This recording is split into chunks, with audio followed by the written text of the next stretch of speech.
Meet Ron Paul, winner of the biggest money bomb of this year's Republican presidential campaign. It means his supporters dropped $4,380,000 in 24 hours.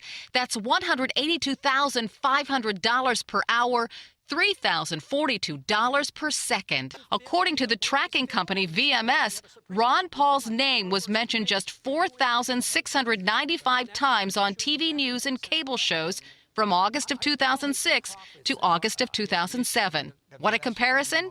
John McCain was mentioned 95,005 times. And who are his supporters? Well, they're Republicans, they're Democrats, they're independents, they're young people, old people, anybody who is disenchanted with the candidates now in the lead. It's an amazing sum of money. I don't remember someone doing that out on the campaign trail. What do you make of this? Well, and the source of the money is to me what's interesting. He got it from 35,000 small, comparatively small contributors.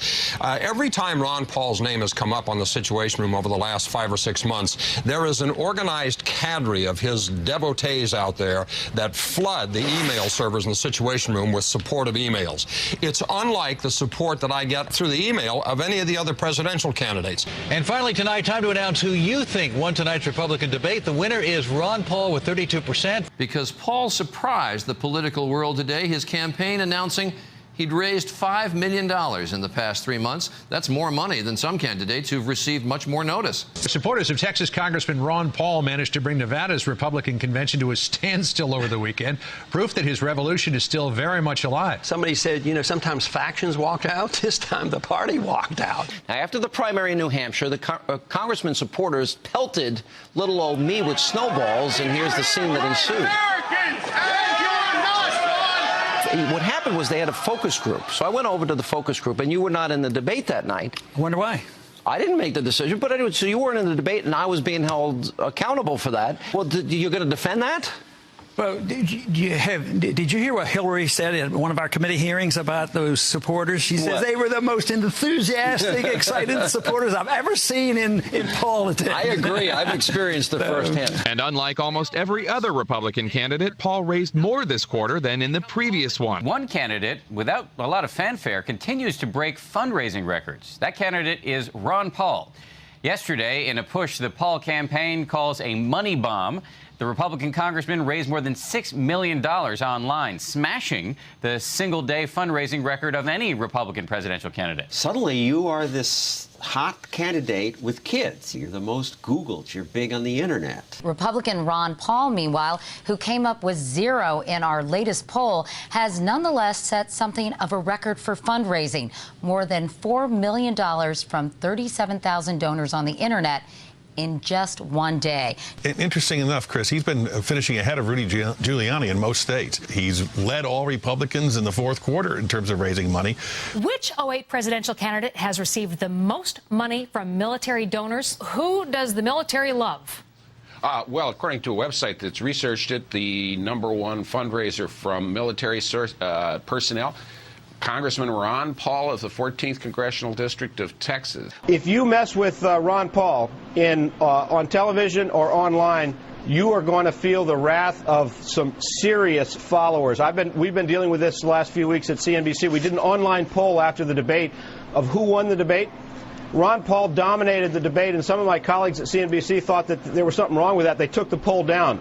I want to tell you, my email box, thousands and thousands and thousands of email like I haven't seen from any other, followers of Chris Dodd or Bill Richardson or Joe Biden. My son was back from school and was telling me about Ron Paul signs all over the campus. As we were driving through Pensacola, there was a Ron Paul sign, handmade, actually stenciled, on every single sign where you could attach something, and that's happening all across America. And you've got a couple things going here. You've got Republicans that don't see any real conservatives out there. You've got libertarians that want the government off their back, and you also have people on the far left who like his message about the war. Well, there's something to him, though, because he's got this really fervent following. Ron Paul is a big deal online, no? Yeah, I'm hearing from his supporters in my email account. Can you stop Ron Paul? This is the reason that you're even putting him on the show, is to spike your ratings, because we know that every time we write about him, the hits to our website. No, it's not a joke. I mean, it's amazing that every time we write about him, the hits to the Washington Post website go up. They're very activist. They've raised him money, and it's sort of amazing to me that given the real measure. I mean, I think if you measure the money alone, this isn't just a phenomenon. It's not 6 cranks sitting at home writing about Ron Paul. There are real people who really like him, like it or not. There are 6,000 cranks sitting home writing about Ron Paul. No, but you know, it